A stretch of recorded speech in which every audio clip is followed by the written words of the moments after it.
জন্য তাদের এই বাড়ন্ত পরবর্তী পদক্ষেপ কি হওয়া উচিত? প্রথমে আসবো দেবাশিস বাবুর কাছে, তারপর সুকান্ত বাবু।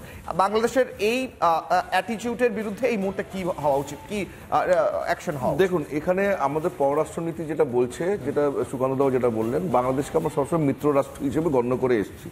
কিন্তু তদানীং এই যে আমরা দেখছি, অগস্ট মাস থেকে যা দেখছি, বাংলাদেশকে এই যে একটা ব্ল্যাঙ্ক চেক আমাদের দেওয়া ছিল যে বাংলাদেশ আমাদের মিত্র রাষ্ট্র, রেজিম যেরকমই থাকুক সেখানে, এই ব্ল্যাঙ্ক চেকটা অমিত শাহ আমাদের কি বলে স্বরাষ্ট্রমন্ত্রী, উনি কিন্তু ইতিমধ্যেই উল্লেখ করেছেন যে বাংলাদেশ যদি নিজেকে না শোধরায় তাহলে বাংলাদেশের সঙ্গে যে আমাদের একটা understanding as a friendly country, most favoured nation treaty করা রয়েছে, বিভিন্ন বাণিজ্যিক চুক্তিগুলো করা রয়েছে, সেগুলো কিন্তু রিথিঙ্ক হবে। অর্থাৎ বাংলাদেশ যেই রকমভাবে পায়ে পা দিয়ে ঝগড়া করছে, যেরকম ছোট লোকবিতে নেমেছে, ভারতবর্ষের এটা একটা ধৈর্যের পরীক্ষা। এবার পররাষ্ট্রনীতির মধ্যে দুটো দিক হতে পারে, একটা হকিশ নীতি হয় মানে একটু অ্যাগ্রেসিভ, আর একটা ডোভিশ নীতি হয় মানে একটু শান্তিপ্রিয় শান্তিপূর্ণ সহ অবস্থানের একটা নীতি হতে পারে। আমরা কিন্তু এখনো হকিশ নীতিতে আমরা যাইনি। অজিত ডোভাল থেকে শুরু করে যারা কি বলে এক্সপার্ট আছেন, এখনো কিন্তু ভারতবর্ষ একটাও কোনো রকমের হকিশ নীতি মানে একটু অ্যাগ্রেসিভ কিন্তু কোথাও দেখায়নি অ্যাগ্রেসিভনেস। আমরা এখনো ধৈর্য এবং সহ্যের পরিসীমার মধ্যে রয়েছি। আমাদের ধৈর্যের পরীক্ষা যেন রাষ্ট্র হিসেবে যেন না করে বাংলাদেশ, কেন এটা বাংলাদেশের যে অভ্যন্তরীণ যে বাংলাদেশ যে ভেঙে গেছে মাঝখান থেকে, এটা প্রমাণিত। বাংলাদেশ পুরোপুরি ভেতর থেকে ভেঙে গেছে।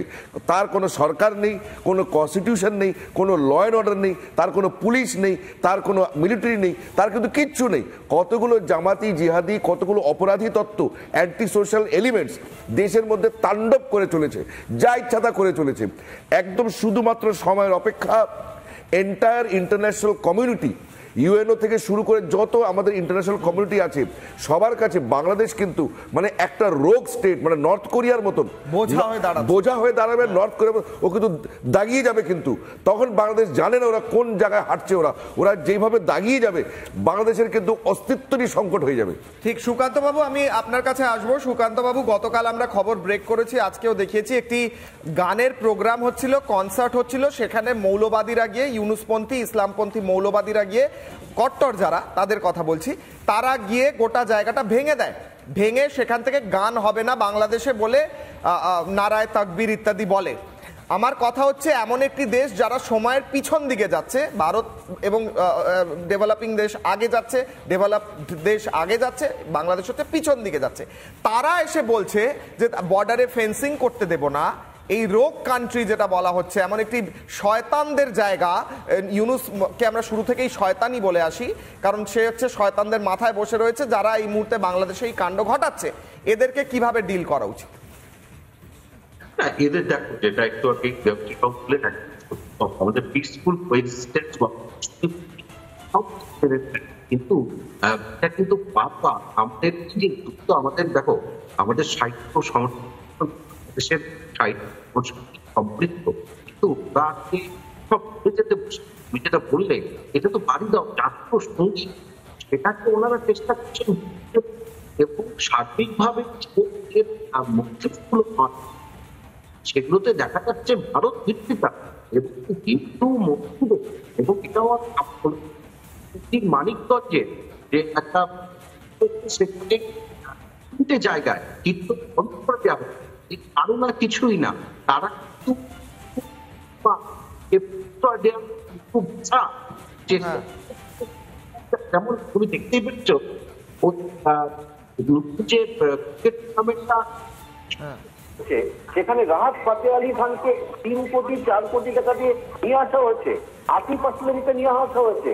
তারা প্রমাণ, এবং সবচেয়ে হাস্যকর, তারা গাইছেন বলিউডের গান।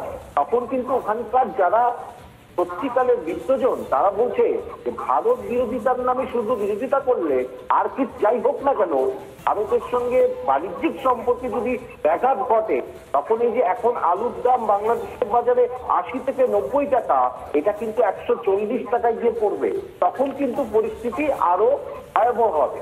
সুতরাং আমার মনে হয় কি চলায়, নীতি বর্তমানে মিস্ত্রি যখন গিয়েছিলেন, ফরেন সেক্রেটারি মিস্ত্রি, তিনি কিন্তু অত্যন্ত সুন্দরভাবে বলেছেন যে আমরা যথেষ্ট দায়বদ্ধ, তারপরেও তার হ্যাঁ। ওরা বারবার চেষ্টা করেছে মেলাইন করবার। আমি এই কারণটাই বলছি যে তারা ঠিক। এখন শুধুমাত্র পাকিস্তানের কথায় আসছে, কিন্তু এই ইউনুসকে আর বেশি দিন এই মৌলবাদের হাতেই কিন্তু তাদের মৃত্যুবরণ করতে হবে কিছু নয়, সময়ের অপেক্ষা শুরু।